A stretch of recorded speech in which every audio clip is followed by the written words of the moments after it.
बिस्मिल्लाहिर्रहमानिर्रहीम। मुअज़्ज़िज़ नाज़रीन, अस्सलामु अलैकुम। इत्तिजाज तिब्रिसी में मनकूल है कि साद बिन अब्दुल्ला कहते हैं कि मैंने हज़रत साहिबुल अम्र इमाम महदी अलैहिस्सलाम से काफ, हा, ऐन या स्वाद की तफसीर पूछी तो आपने फरमाया कि ये हरूफ अखबार गैब से हैं। अल्लाह ताला ने पहले हज़रत ज़करिया अलैहिस्सलाम को ख़बर दी और इसके बाद हज़रत मोहम्मद सल्लल्लाहु अलैहि वसल्लम को आगाह फरमाया।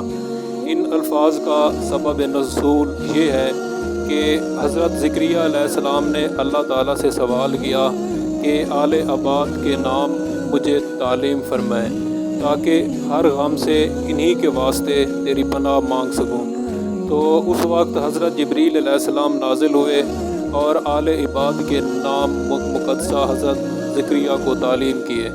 जब हज़रत ज़करिया अलैहिस्सलाम हज़रत मोहम्मद सल्लल्लाहु अलैहि वसल्लम, हज़रत अली अलैहिस्सलाम, हज़रत फ़ातिमा ज़हरा और हज़रत हसन के नाम लेते थे तो गम का एहसास दूर हो जाता था, खुशी हासिल होती थी।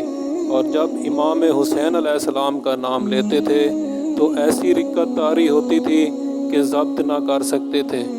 एक दिन हज़रत ज़करिया अलैहिस्सलाम ने अल्लाह ताला से इसकी वजह पूछी तो अल्लाह ताला ने हज़रत ज़करिया को शहादत व मज़लूमियत इमाम हुसैन का किस्सा इन्हीं हरूफ मुक़द्दयात यानी काफ, हा, ऐन या स्वाद की सूरत में वही फरमाया। काफ से मुराद करबला है, हा से मुराद इतरत तहरा की हलाकत है, ऐन से मुराद अत्श और तशनगी है, या से मुराद यजीद कातिल हुसैन है और साद से मुराद मज़लूम का सब्र है। जब हज़रत ज़करिया अलैहिस्सलाम ने ये किस्सा दर्द सुना तो 3 दिन मस्जिद से बाहर ना निकले और किसी को अपने पास ना आने दिया और मरसिया पढ़ते रहे और गिरिया करते रहे।